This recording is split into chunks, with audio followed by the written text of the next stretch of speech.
Mile marker 9. My car broke down at midnight with 4% battery and no signal. I'd taken the back route home from my sister's place like I always do, shaves 12 minutes off the drive, but the back route has no streetlights and no houses and nothing but pine trees pressing in from both sides like walls.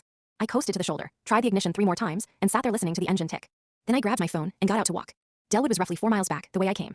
I'd driven through it on the way, gas station, diner, water tower with a name painted in faded blue. I'd almost stopped for coffee. I wished I had. I started walking.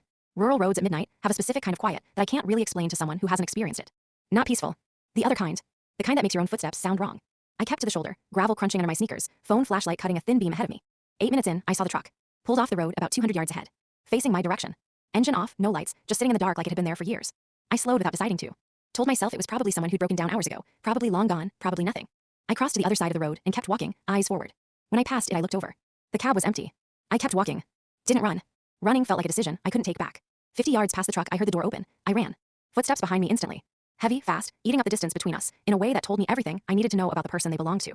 I focused on my breathing the way my high school track coach drilled into me 15 years ago. Arms pumping. Eyes on the road ahead. Phone still in my fist, flashlight strobing off the asphalt. I could hear him breathing. The trees broke open on my left, a dirt pull-off, a gap in the tree line, and sitting right there at the edge of it a state trooper's cruiser. Lights off. Engine off. The outline of an officer behind the wheel. I cut left without thinking and hit that driver's side window with both palms as hard as I could. The door was open in 3 seconds flat. I spun around. The road behind me was empty. Just darkness and tree line, and the sound of my own ragged breathing. The trooper had his hand on his radio already. He looked at me, looked at the road, looked back at me. Which direction, he said. Not a question. He already knew. He was on the radio before I finished pointing. 2 more units arrived within 4 minutes.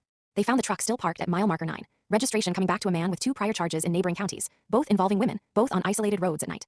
They found him 3 miles up the tree line, with a flashlight and zip ties in his jacket pocket. I still don't take the back route.